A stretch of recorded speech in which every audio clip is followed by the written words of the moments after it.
Radio Espace, les Grandes Gueules Tour 3e édition. Ça passera forcément à côté de chez vous. Retrouvez les Grandes Gueules le 18 avril 2015 à Forêt-Carrière, le 17 mai 2015 à Nzérékoré, le 19 mai 2015 à Lola, le 21 mai 2015 à Massinta, le 23 mai 2015 à Guékédou, le 25 mai 2015 à Kissidougou et bien d'autres villes. Rejoignez l'équipe des GG de Radio Espace dans votre ville. Les GG Tours ou le Tour de la Guinée démocrate.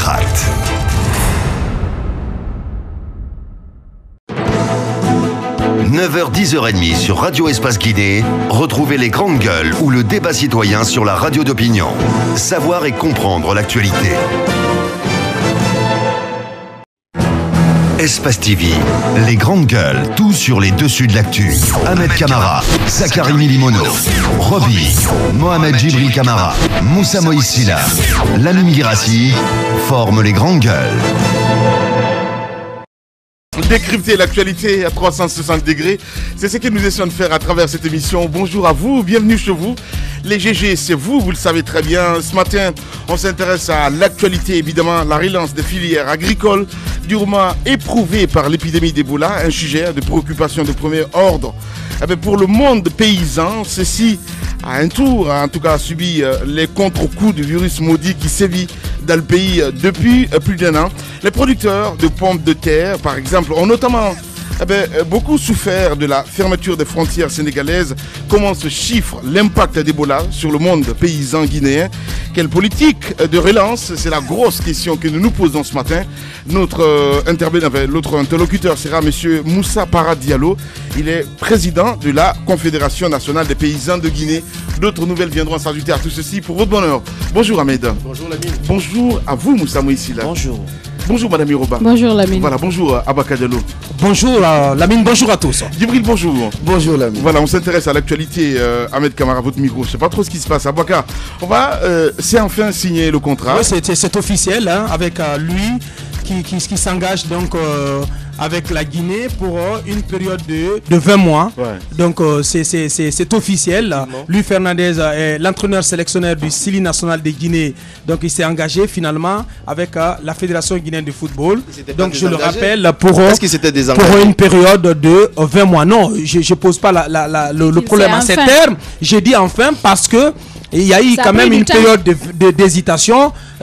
Lui Fernandez qui était venu à Conakry pour constater les infrastructures, de visu les infrastructures, mais aussi pour poursuivre les discussions avec les responsables de la Fédération guinéenne de football. Oui. Il était reparti sans avoir signé ce contrat. On nous avait promis que lui Fernandez, à son arrivée ici, il allait signer son contrat. Cette signature n'a pas eu lieu. En tout cas, il était reparti et il y avait eu quand même beaucoup de doutes autour de finalement ce contrat. C'est arrivé, lui Fernandez s'est exprimé, c'est lui-même en personne qui en a fait l'annonce dans son émission sur RMC. Et il a dit qu'il a pris tout son temps pour approfondir les discussions avec les responsables locaux de la Fédération guinéenne de football et il était question donc d'arrondir un certain nombre d'angles. C'est ce qui a été fait parce qu'il faut rappeler que lui Fernandez tient à poursuivre ses émissions sur RMC et à continuer son travail de consultant sur Beansport. Et je pense que cela a été acté. Il va continuer à le faire et il va parallèlement diriger donc l'équipe nationale de Guinée. Les objectifs qui lui ont été assignés très rapidement, et parce qu'il y a un communiqué officiel de la Fédération guinéenne de football qui a été publié dans la presse, c'est de qualifier l'équipe nationale de Guinée aux compétitions organisées par les instances suprêmes, à savoir la CAF et la FIFA. Et donc ça mérite pas d'être posé même. Il s'agit donc de qualifier le Sili national de Guinée pour la CAN 2017, la 31e édition qui se jouera au Gabon. Il s'agira aussi, parce que c'est à lire dans le communiqué de la fédération, et il s'agira aussi pour lui Fernandez de qualifier la Guinée à la Coupe du Monde 2018, dont les phases finales sont prévues en Russie. Alors, au-delà, il est indiqué dans le communiqué de la FEGUFOOT que lui, Fernandez, devrait s'employer dans la formation, le recrutement et la détection, la sélection de jeunes joueurs, mais aussi dans l'encadrement des sélections guinéennes, notamment les catégories inférieures, les U17, les U20, etc. Ouais. Moi, je me pose la question. Est-ce que lui, Fernandez, avec ce contrat, de la manière dont il est ficelé, il va continuer à faire son travail de consultant sur Beansport. Il va continuer à animer son émission sur RMC. Est-ce qu'il aura le temps matériel? Est-ce qu'il va... Je vais te confirmer, Abaka Diallo. Non, mais pour petite révélation, nous avons installé, si tu veux, nous avons fait les tests pour le studio de Luis Fernandez ici à l'hôtel Camaen. C'est aussi simple que ça. Voilà, ça se passe il y a 2 semaines. Voilà. Allez. Quel test? Vous parlez de quel test? Les grandes gueules. L'installation du studio. Il va animer son émission à partir de l'hôtel Camaen. Oui, c'est cela. Ok. Eh bien. Mais concrètement, il y a eu quand même... Oui, c'est cela. Oui, mais ça nous rassure. Parce que nous avons besoin d'un entraîneur qui passe plus de temps ici. Et c'est pas le cas. Oui, qui va passer tout son temps au chevet du Syli national. Un entraîneur qui passe tout son temps ici et les joueurs passent tout leur temps ici. Les joueurs ne sont pratiquement... Non, s'il vous plaît. Les joueurs ne sont pratiquement pas là. Les joueurs viennent par intermittence. Ça aussi. C'est par... Voilà, s'il vous plaît. Non, s'il vous plaît. Actuellement, est-ce que vous avez les joueurs du Syli national sur place? Je dis non. En ce moment, je pense que... Il y a des locaux, mes camarades. Il y a des locaux. Voilà, je pense que ça ne se limite pas seulement qu'à lui. C'est pourquoi on dit que le président de la République n'est pas le seul à gérer. Il y a un premier ministre et il y a les ministres. Donc l'entraîneur est là. Il a également des adjoints. Son point de vue. Oui, c'est mon point de vue. Les adjoints sont là aussi. Je pense que les adjoints peuvent pister, c'est-à-dire les locaux qui sont sur place. Et l'entraîneur, lui qui se trouve du côté de l'Hexagone également, peut continuer à dénicher. Vous parlez de quels adjoints? Vous parlez de quels adjoints?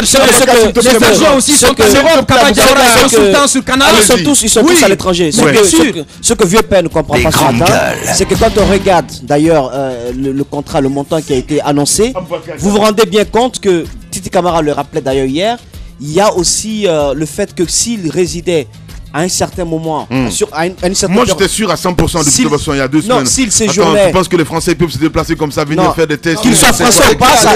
Écoutez, écoutez. Mon Dieu, c'est pas une question de français.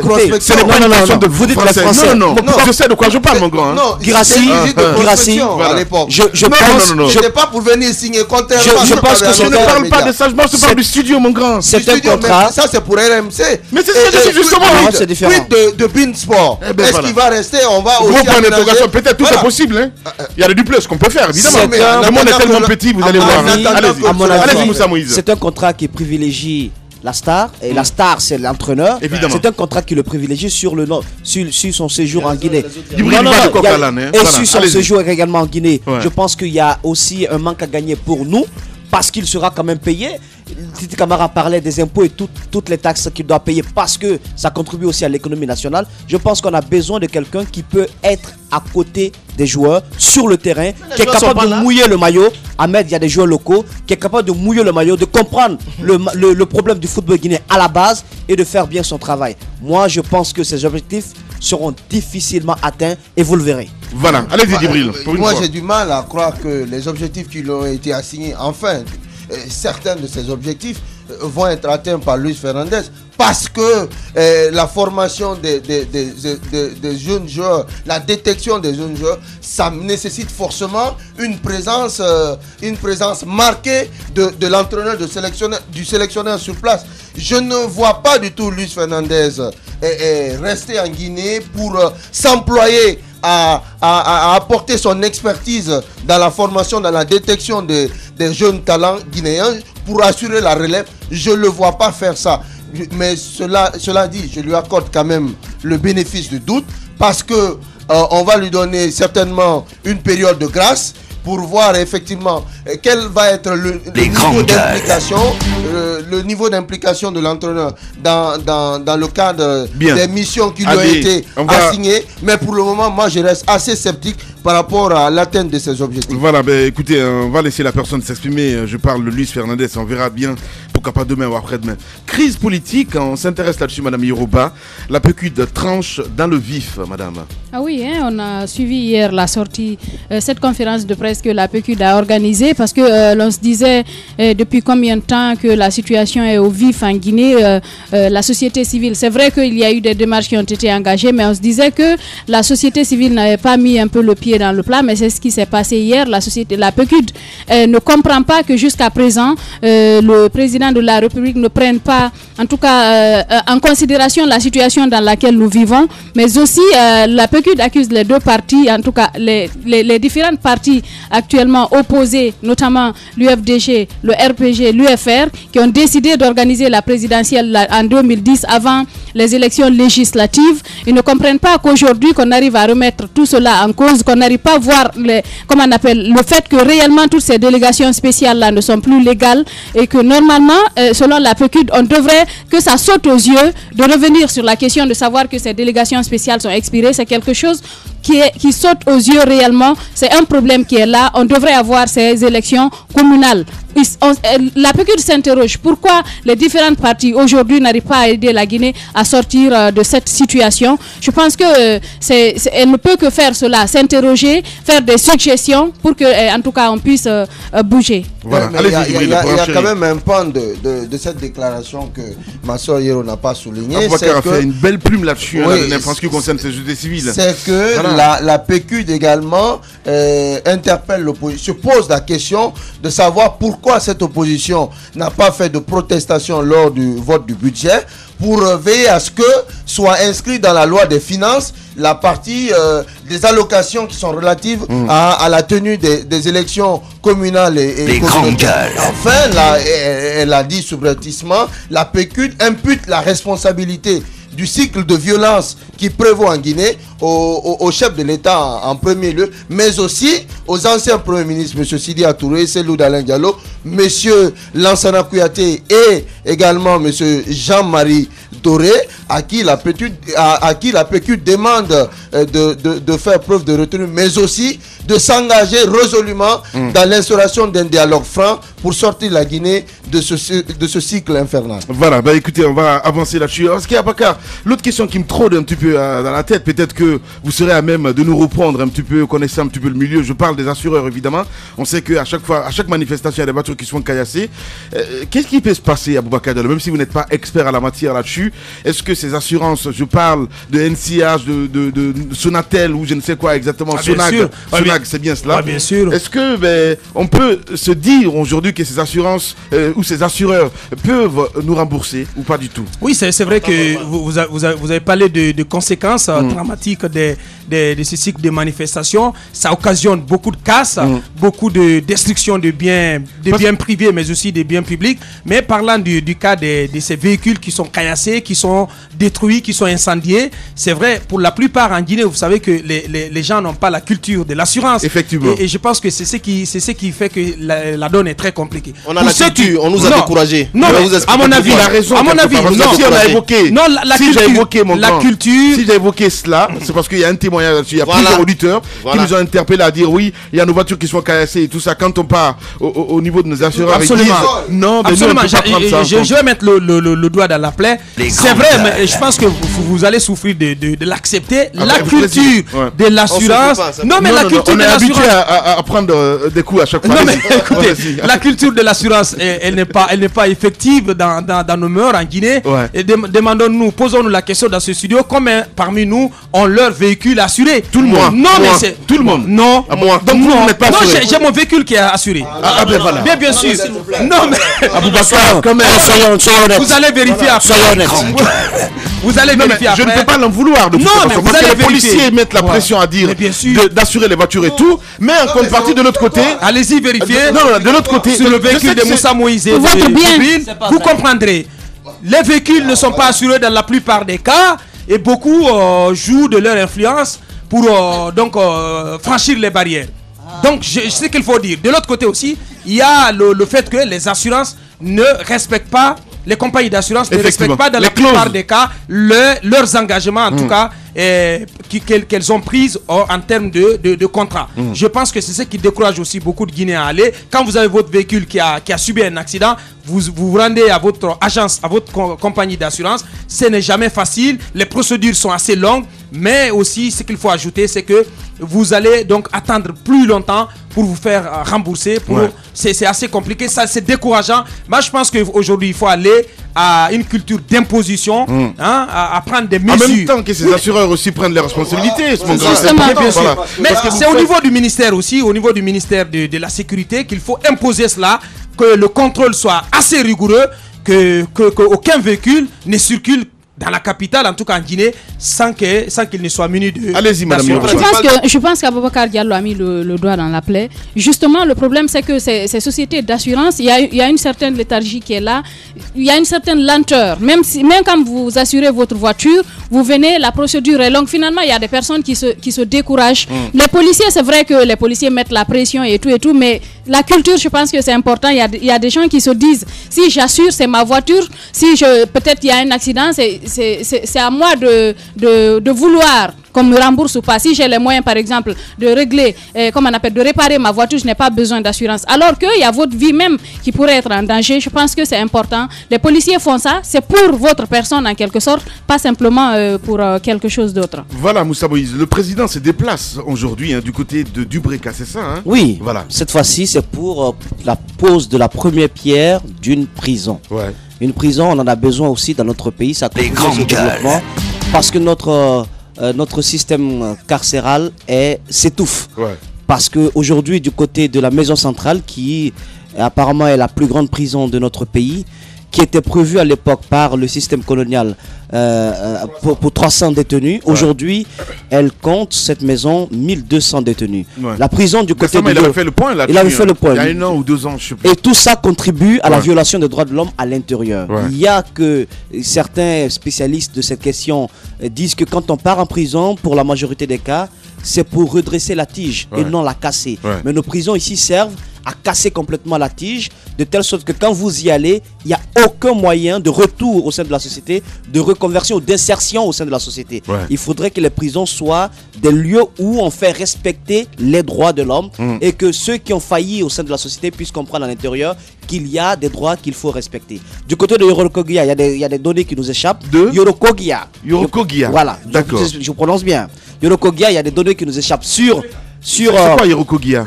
C'est le lieu, oui, c'est le lieu. Okay. Il y a quand même je comprends pas. Le nombre de détenus. Oui. Si j'entends parler de 300, d'une capacité d'accueil de 300 détenus, je me dis alors qu'il y a 1200 déjà du côté de la maison centrale. Si on ne peut recevoir que 300, ça veut dire que le problème n'est pas encore résolu. Il faut penser à le faire. La pensée selon laquelle lorsqu'on construit une prison, on finira ses jours en prison, il faut dépasser cette superstition, construire des prisons pour permettre de lutter contre la violation des droits de l'homme. C'est vrai, dans notre pays, vous avez vu, les systèmes ont du mal à construire des prisons. Le régime Condé a eu ce courage, il faut continuer, parce que du côté de la maison centrale, quand vous y allez, moi j'y ai visité qu'une seule fois, je n'irai plus, parce que c'est un monde de fou. C'est pas possible. Où ça? À Coronti? Ici, oui. Oui, j'ai été aussi une fois voir Malik Kébé. C'est dégueulasse. 33, 34 prisons ou lieux de détention qui existent en Guinée. Je ne crois pas si il y a une prison qui répond aux normes internationales. Allez-y. Voilà, on parle d'une chose. Ce qui est important, Lamine, c'est d'abord, il faut saluer le symbole. Le fait que l'État s'engage à désengorger les prisons en construisant de nouvelles prisons, ça c'est déjà une chose à saluer. C'est assez symbolique. Mais quand on entend parler de la construction d'un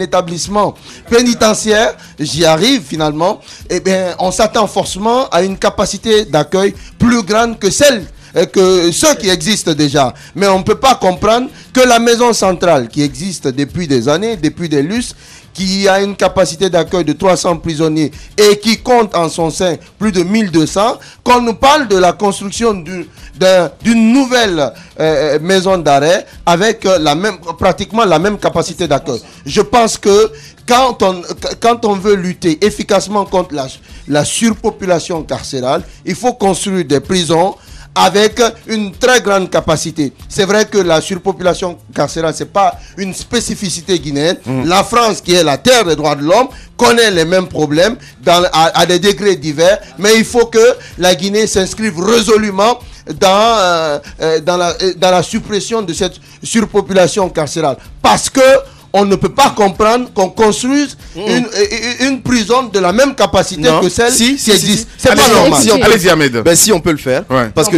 oui, on peut le faire. Parce que l'objectif, ce n'est pas de construire une prison qui va prendre 1000 et quelques personnes pour avoir un objectif d'envoyer 1000 et quelques personnes là-bas. Notre objectif, c'est quoi exactement? C'est d'empêcher, c'est d'amener les Guinéens à ne pas aller en prison. Si voilà, non, il faut se planifier. Ce n'est pas une question de prévision. La prévision que nous souhaitons, c'est quoi exactement? C'est de réussir à encadrer cette jeunesse en général qui se retrouve là-bas. À ne plus se retrouver là-bas. Les femmes, oui, il y a des femmes aussi. Justement, c'est de ça que je parle. C'est d'éviter que, même si on construit si c'est une capacité de 300 personnes, qu'on puisse peut-être avoir que 100. Et à la longue, pourquoi ne même pas fermer cette prison? Je pense que la projection, il ne faut pas faire la Oui, s'il vous plaît. Dans d'autres pays, ça n'existe nulle part au monde. Oui, écoutez. Vous connaissez un pays sans prison? C'est son opinion, les gars. Sauf le paradis, Ahmed. Je n'ai pas envie de rentrer. C'est de la science-fiction. Écoute, ce n'est pas une science-fiction. Vous avez aujourd'hui des États aux États-Unis où des prisons sont en train de disparaître. Je n'ai pas envie de faire une comparaison. S'il vous plaît. Il parle en connaissance de cause quand même, les gars. S'il vous plaît. Mais il nous parle des États-Unis. Non. C'est le pays où justement, c'est le pays qui connaît le plus de criminalité le plus élevé au monde. Je ne voulais pas faire de comparaison. Mais puisque vous m'amenez à faire la comparaison, je vais vous dire qu'il y a vous avez des États aux États-Unis. S'il vous plaît. Alors pourquoi vous me posez la question? Pourquoi vous me posez la question? Alors vous avez défendu votre point de vue. Je défends mon point de vue en vous disant qu'il est bel et bien possible de construire une prison d'une capacité de 300 qui a la même capacité que celle qui existe à Kaloum, parce que l'objectif, à mon avis, ce n'est pas d'amener des millions de personnes, mais c'est de réduire considérablement le nombre. En quoi faisant? En essayant de ne pas amener tous ceux qui sont vous pensez que tous ceux qui sont là-bas, qui font grossir ces chiffres, sont forcément coupables ou doivent être là-bas? Je dis non. Il y a des personnes qui vont dans des prisons juste pour 1 mois, pour 2 mois, qui se retrouvent dans des situations comme ça, qui sont restés longtemps sans être jugés. Je pense qu'il faut revoir la stratégie. Tout le monde n'a pas besoin d'aller forcément en prison. Je pense qu'on peut les encadrer dans des maisons d'accueil qui ne sont forcément pas des prisons. Allez-y, monsieur Sida. Ahmed, l'État se projette dans l'avenir. L'État construit des prisons de grande capacité parce que l'État anticipe. C'est cela la gestion. Non, c'est pas possible. Écoute, ça contribue d'ailleurs à ce que tu appelles la sensibilisation des citoyens et le changement de comportement dans la société. Mais on ne peut pas faire disparaître les prisons parce que ce sont aussi des moyens dissuasifs qui permettent de changer notre société. Et puis, faut pas, nous sommes tous locataires d'une prison, un jour ou l'autre. Donc, il ne faut pas oublier que... Non, on est tous... Non, je te dis qu'on est tous locataires éventuels d'une prison. On peut y aller, séjourner et retourner. Donc, il ne faut pas oublier que construire 2 prisons, ce n'est pas ce qui va résoudre le problème. Non, mais ce que je voudrais dire, si depuis des années, on n'a pas eu de prisons qui ont été construites en Guinée, je pense qu'il faut se réjouir de l'initiative. Le fait que c'est une première, c'est comme ça que ça commence et puis ça continue. Je pense qu'il faut saluer l'initiative et ça contribue au respect des droits humains. Les prisons, ce ne sont pas des mouroirs, il faut le dire. Vous n'envoyez pas les gens là-bas pour les tuer. Il y a cette question de réinsertion sociale dont il faut parler. Vous envoyez les gens en prison le plus souvent pour les redresser, pour les ramener sur la bonne voie. Quand on construit des prisons, je pense qu'on contribue aussi au respect des droits humains parce que vous créez des conditions pour mettre les gens quelque part où ils peuvent reconnaître les fautes, les erreurs qu'ils ont commises, vous les ramenez sur la bonne voie. Je pense qu'il faut se féliciter qu'on ait pris l'initiative de construire une prison. Cela viendra. Oui, l'initiative est à saluer, est à encourager. C'est un début et c'est la première fois, Moussa l'a dit, depuis des lustres, qu'un régime s'engage à construire des prisons. Parce que celles qui existaient avaient explosé, leur capacité avait atteint donc leur limite. C'est important, donc le projet a été tenu par Khalifa Gassama à la base, ensuite par le ministre d'État et de la justice garde des Sceaux, M. Cheikh Sako, que nous allons entendre si tout va bien. Mais ce qui est important de dire, moi je me pose la question, est-ce que la construction de la maison d'arrêt de Yorokogia va occasionner la fermeture de celle qui existe à Kaloum? Gros point d'interrogation. Si ce n'est pas le cas, je pense qu'il n'y a pas lieu de dober sur ce projet de construction d'une nouvelle maison qui a la même capacité que celle qui existe déjà. Voilà. 300 de part et d'autre, je pense que ça fait déjà 600. C'est important, ça peut quand même casser un peu le volume de surpopulation carcérale. Aboubacar Diallo, bienvenue chez les GG. Politiciens véreux, fonctionnaires corrompus, promoteurs immobiliers voyous, justice passive. La Guinée devient-elle mafieuse? Les grandes gueules d'Adafo Média ne lavent pas plus blanc, mais vous permettent de défendre votre pays en vous informant. Avec les grandes gueules d'Adafo Média, dénoncez les turpitudes, nous garantissons le secret des sources. Envoyez vos documents à espacefmguinée.info, rubrique Contact. Les grandes gueules d'Adafo Média ou le socle de la liberté d'expression en Guinée. Radio Espace, les Grandes Gueules Tour 3e édition. Ça passera forcément à côté de chez vous. Retrouvez les Grandes Gueules le 18 avril 2015 à Forêt-Caria, le 17 mai 2015 à Nzérékoré, le 19 mai 2015 à Lola, le 21 mai 2015 à Massinta, le 23 mai 2015 à Guékédou, le 25 mai 2015 à Kissidougou et bien d'autres villes. Rejoignez l'équipe des GG de Radio Espace dans votre ville. Les GG Tours ou le Tour de la Guinée démocrate.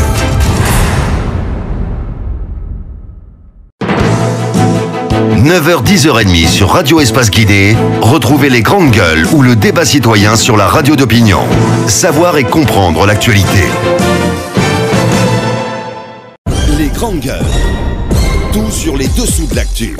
Ici, l'actu rime avec liberté de ton sur Radio Espace. Voilà, et sur Espace TV, vous le voyez à l'écran, notre invité qui s'installe déjà, monsieur Amadou Damaro Camara, donc député du côté de l'Assemblée nationale. On va essayer de faire lecture de quelques messages, si tout va bien. Maître Cheikh, pourquoi je dis soirée? Maître Cheikh, voilà, allez, Sako, voilà, que nous allons appeler dans un instant, le ministre de la Justice. Donc, beaucoup de messages sur notre plateforme GGO 8037. Lui, on a retiré la parole, mais évidemment, il a son arme. À lui, il n'y a pas de problème. Eh bien, il faut se réjouir de la construction des maisons d'arrêt parce que cela représente des moins dissuasifs. Donc lui, il est du côté de la gendarmerie nationale, donc c'est un citoyen lambda. Eh ben, du côté de la RTG, on réagit aussi. En parlant d'assurance, c'est pour cette tractation au niveau des assurances qu'il faut mettre sur pied une autorité de régulation des assurances. Donc c'est la rédaction du côté de la RTG qui nous envoie ce message. Salut Lamine, je voudrais savoir quels seront ceux qui seront dans le staff technique. Sinon, ça laisse à désirer. Notre problème se trouve au niveau de la Fegui Foot, car son président n'assiste même pas aux différents matchs du championnat national, mais il est devant quand le Sili se déplace et bénéficie des avantages. Lamine, s'il vous plaît, faites vos investigations. Mamadou Dianakaba qui nous envoie donc ces messages en direct sur les GG. Allez, on va rester toujours dans le même sillage avec notre plateforme GGO 8037. Bonjour Lamine.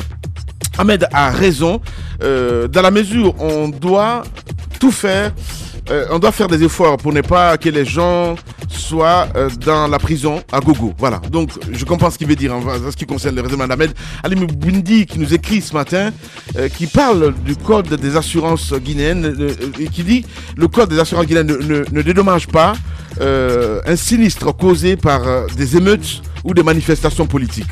Voilà, Diaby qui nous écrit aussi, malheureusement, j'arrive pas du tout à déchiffrer. Cora Damaro est avec nous dans ce studio. Bonjour Cora Damaro. Bienvenue. Bonjour, vous êtes des dictateurs. Hein? Ah bon? Comment c'est?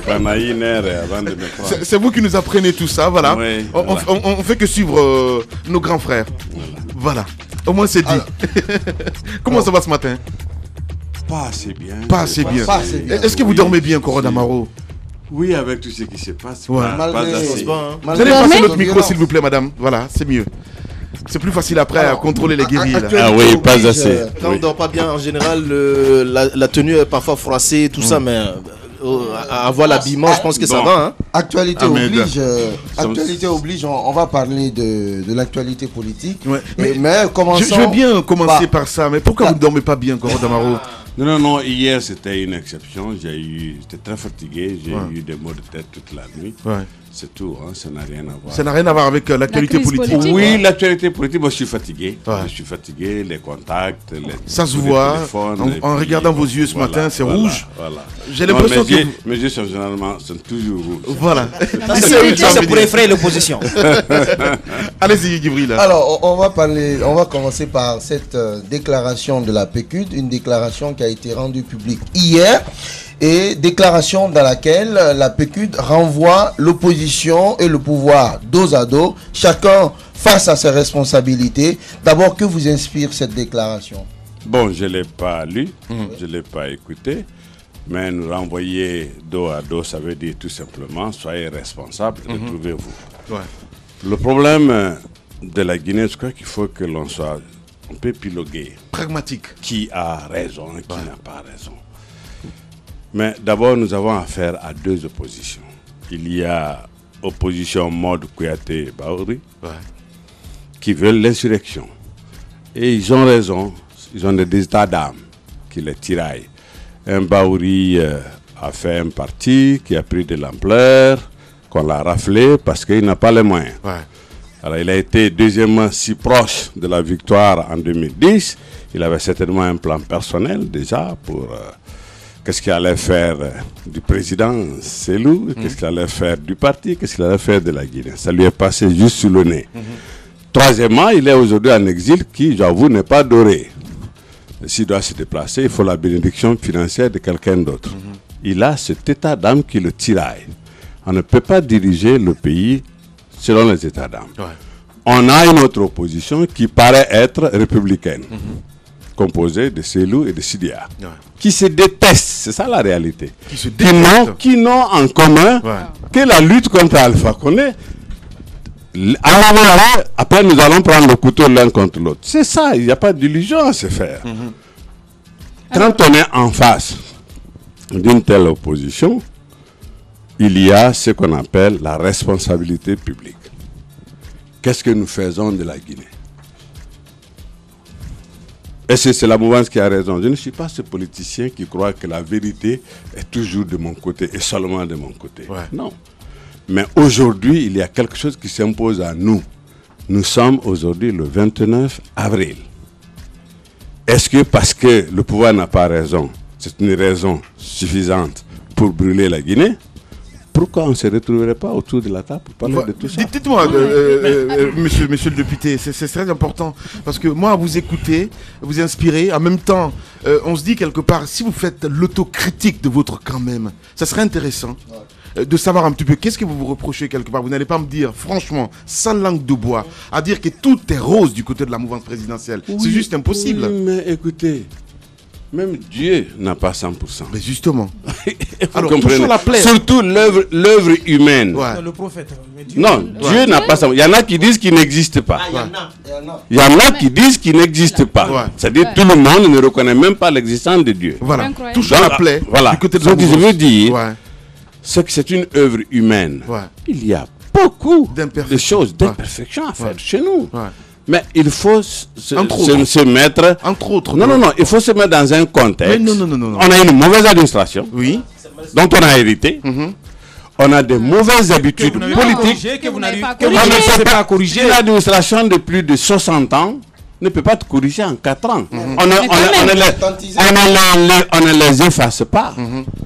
C'est comme des enfants mal formés. Tu ne peux pas les mordre dans un moule pour les refaire. Il faut gérer. C'est ça la réalité. Nous avons plein de choses à corriger. Le problème, c'est que à vous écouter, on dirait que c'est une répétition parce qu'on entend pareil tout le temps. Oui, mais c'est... Mais non. Je veux vraiment qu'on y aille au fond. Mais on touche la plaie d'Amaro. C'est important. Vous voulez... Vous êtes réputé d'être indépendant. Non, mais écoutez, franchement, vous avez aujourd'hui... Il appartient à un camp. Quand on parle... Quand on parle...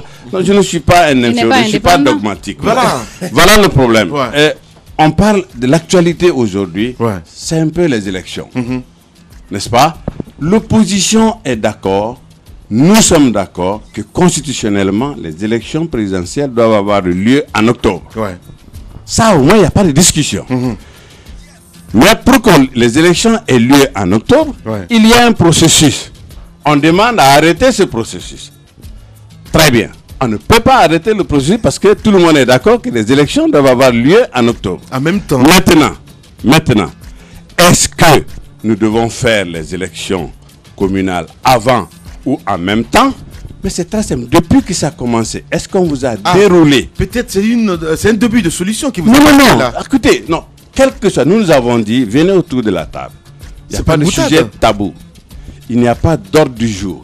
venez poser tout ce que vous voulez sur la table. Moi, je m'attendais de leur part. Mais ce n'est pas la première fois que vous allez au dialogue, monsieur Camara. Vous croyez que 2 dialogues, ça suffit pour faire la démocratie en Guinée? Vous pensez aussi, c'est pas vrai.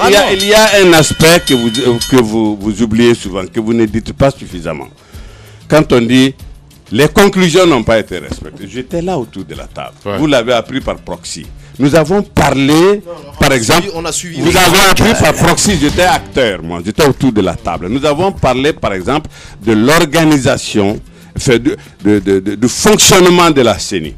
Dans les conclusions, on nous a amené le renouvellement de la CENI. C'est deux notions totalement différentes. Finalement, ça ne fait pas sérieux. Fonctionnement de la CENI, nous avons parlé de comité de suivi, de comité de veille. Après, non, dans les conclusions déposées, c'était le renouvellement de la CENI. Pourquoi vous savez? Parce que le vrai décideur ou les vrais décideurs n'étaient pas là. Quand on leur a fait le compte rendu, non, le fonctionnement n'était pas suffisant. Nous ne voulons plus de Bakary, nous ne voulons plus de ceci, nous ne voulons plus de cela. C'est de cela qu'il s'agit. Vous pensez que le gel des activités de la CENI peut avoir un impact sur la tenue de la présidentielle? Mais absolument. Le temps que ça prendra. Vous savez, par exemple, qu'on peut trouver une solution autour du calendrier, du chronogramme qui a été proposé par la CENI. Mais s'il faut passer obligatoirement par le gel des activités de la CENI, vous ne pensez pas que c'est un sacrifice qu'on doit faire pour la paix et la stabilité du pays? On ne peut pas prendre le risque d'avoir un président hors mandat. Il s'agit des communales. Mais on a quand même des élus locaux hors mandat. Ou des nommés locaux hors mandat. Ils étaient hors mandat. Alpha Condé venait déjà. Alors, à vous écouter, avec la façon avec laquelle vous décrivez ici l'opposition, on a l'impression que tout le mal se trouve du côté de l'opposition, qu'aucune faute n'a été commise par la mouvance présidentielle ou l'actuel pouvoir. Est-ce que selon vous, parce que en vous entendant décrire cette opposition qui ne peut pas composer avec elle, elle doit forcément peut-être être plus positive pour vous suivre afin d'aller à la présidentielle? Nous avons un seul chef et ils en ont plusieurs. C'est l'opposition plurielle. Non, oui, mais c'est ce que je dis. La décision se prend si plurielle que finalement on n'a pas de décision. Voilà, notre invité ce matin, mesdames et messieurs, Amadou. On a un seul chef, il dit voilà la ligne, et puis je vais vous dire quelque chose, nous c'est le centralisme démocratique. Une question. Il faut rappeler aux auditeurs, voilà, notre invité, M. Amadou Damaro Camara, donc député, membre de la mouvance présidentielle chez les GG ce matin. Je voulais ramener au début de ses propos, quand il décrivait cette opposition en deux temps, en parlant d'une part de Bahouri et de Kouyaté, il s'est étendu sur le cas de Bahouri, il n'a pas parlé de... Qu'est-ce que vous fait dire qu'aujourd'hui, Lansana Kouyaté est dans cette logique d'insurrection? Kouyaté a un état d'âme, il a un compte personnel à régler avec Alpha Condé. Il aurait signalé, il aurait signé. On le sait, ce n'est plus un secret pour quelqu'un. Voilà, ce n'est pas un secret pour quelqu'un. Quand quelqu'un se dit, pour un président élu, parce que tu as participé à sa coalition, d'avoir 45% des ministres, et si ce président, alors opposant, avait signé ce deal, si le président s'engage et a signé un deal avec la politique, c'est comme la météo, elle peut changer d'une minute à une autre. C'est ce que vous ne savez pas. C'est très grave. Non, en politique, non. Vous ne pensez pas que c'est moralement répréhensible de... Allez, on va s'intéresser à l'actualité, Ahmed. On ne fait pas de la politique avec la morale. Et voilà. On n'en fait pas davantage sans elle. On va s'intéresser à l'actualité. C'est pour cela qu'il est là, Ahmed Camara. Oui, bien évidemment, mais je suis choqué qu'on confonde la politique avec la météo. Au même moment, je vais revenir sur la même question de Lamine qui parlait de l'autocritique. C'est très important. Aujourd'hui, ça fait 5 ans pratiquement que ce pouvoir est en place en Guinée. Alors, qu'est-ce que ça vous fait personnellement de voir qu'en 5 ans, alors que le président est venu, alors que ces délégations ou encore ces élus n'avaient plus pratiquement mandat, le mandat était déjà expiré. Qu'est-ce que ça vous fait en 5 ans que vous n'avez pas réussi à organiser des élections communales? On aurait dû organiser les élections communales avant les législatives, même avant la présidentielle. Parce que les mandats étaient échus avant la présidentielle. Non, la sagesse a voulu qu'on dote le pays d'une direction. Ouais. C'est ainsi qu'on est allé à la présidentielle. Ensuite, on a dit non, il faut compléter les institutions républicaines. On est parti à l'Assemblée. L'acquis principal des accords du 3 juillet, c'est l'Assemblée. Oui, mais est-ce qu'il fallait, fallait aller à une quelconque rencontre avec l'opposition pour décider de faire une élection législative? Attendez, c'est quelque chose qui devrait sauter. Vous voulez que je vous dise qu'on aurait dû avoir toutes ces élections en 4 ans? Bien sûr. Ouais. Alors, mais nous ne les avons pas eu. Maintenant, aujourd'hui, je disais tout à l'heure que vous avez... Donc on dise, oui, c'est notre faute. On n'a pas eu les élections, donc il faut brûler le pays. Ouais.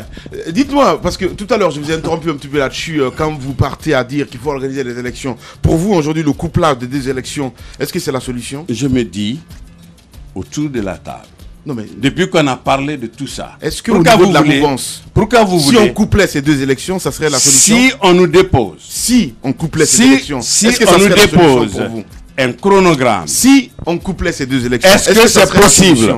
Est-ce que c'est possible? Si c'est possible, il n'y a pas de problème. Voilà. Si c'est possible. Alors, mais qu'on vienne le dire, parce que ce que vous ne savez pas, c'est que pour les élections, les deux élections sont antinomiques. On ne peut pas les organiser à cause de la loi au même moment. Guinéenne. La loi guinéenne. Voilà. Deuxièmement. Parce que ça se fait ailleurs. Hein. Ça se fait ailleurs, mais bien sûr. Ouais. À cause de la loi guinéenne, on ne peut pas les faire. Deuxièmement, il y a un problème juridique. Il y a un problème politique, il y a un problème budgétaire. Pour qu'une commune comme Matoto, où vous êtes, il y a un nombre de conseillers qui doit être déterminé par le ministère de l'administration du territoire, basé sur le recensement général de la population. Ouais. Matoto n'aura pas le même nombre de conseillers que l'Elouma, qui est une plus petite commune. Mais pour que cela ait, il faut que l'on reconnaisse ce recensement général de la population, que l'opposition déjà conteste. C'est-à-dire qu'aujourd'hui, on ne peut même pas dire, même si on décidait d'aller demain, on ne peut pas dire encore, voilà, il y a tel nombre de communautés, de conseillers pour telle commune ou pour telle autre commune. Il y a cet aspect administratif, cet aspect rapidement, technique. Avant d'aller en pause, la marche programmée de l'opposition pour ce jeudi a été reportée lundi. À lundi. Vous pensez, qu'est-ce qui a joué en la faveur de ce report selon vous? J'ai été particulièrement déçu quand la dernière fois, l'ambassadeur, tous les grands du monde, parce que quand tu as la Grande-Bretagne, tu as la France, tu as les États-Unis, tu as la Russie, tu as l'Allemagne, tu as l'Union européenne, tu as la coordinatrice du système des Nations Unies, tu as le représentant spécial du secrétaire général des Nations Unies qui invite la classe politique pour dire, écoutez, la maladie dans votre pays, dans la sous-région, nous a coûté déjà à peu près 5 milliards de dollars. Nous sommes si proches. Nous l'avons confiné dans une seule préfecture qui est Frécaria. Mais les deux manifestations des 2 jours derniers nous ont permis de ne pas suivre 122 cas. Retrouver autour de la table, laisser la riposte continuer. Peut-être en quelques semaines, on aura fini. Si vous ne le faites pas, nous vous demandons de nous aider à vous aider et d'avoir la compassion pour votre peuple. Ça, c'est à toute la classe politique. Bien. Si vous ne le faites pas, si l'épidémie repart, nous ne serons pas à même de faire ce que nous avons déjà fait. Ça, c'est réponse. Vous voilez, allez, en quelque sorte. Non, mais c'est une réalité. Non. Mais, sur place, j'ai pris acte. J'ai dit que je profite de leur présence pour dire que la mouvance était prête à aller aux négociations ce soir, à la minute. Et Aliou, qui représentait l'UFDG, a pris acte, a dit, mais nous sommes mercredi. Et la réponse, ça serait dans un instant, monsieur Amadou Damaro Camara. Mesdames et messieurs, une pause du côté de la réclame et on revient dans un instant avec toute l'équipe des GG. Politiciens véreux, fonctionnaires corrompus, promoteurs immobiliers voyous, justice passive. La Guinée devient-elle mafieuse? Les grandes gueules d'Adafo Média ne lavent pas plus blanc, mais vous permettent de défendre votre pays en vous informant. Avec les grandes gueules d'Adafo Média, dénoncez les turpitudes, nous garantissons le secret des sources. Envoyez vos documents à espacefmguinée.info, rubrique Contact. Les grandes gueules d'Adafo Média, ou le socle de la liberté d'expression en Guinée. Radio Espace, les Grandes Gueules Tour 3e édition. Ça passera forcément à côté de chez vous. Retrouvez les grandes gueules le 18 avril 2015 à Forêt-Caria, le 17 mai 2015 à Nzérékoré, le 19 mai 2015 à Lola, le 21 mai 2015 à Massinta, le 23 mai 2015 à Guékédou, le 25 mai 2015 à Kissidougou et bien d'autres villes. Rejoignez l'équipe des GG de Radio Espace dans votre ville. Les GG Tours ou le Tour de la Guinée démocrate.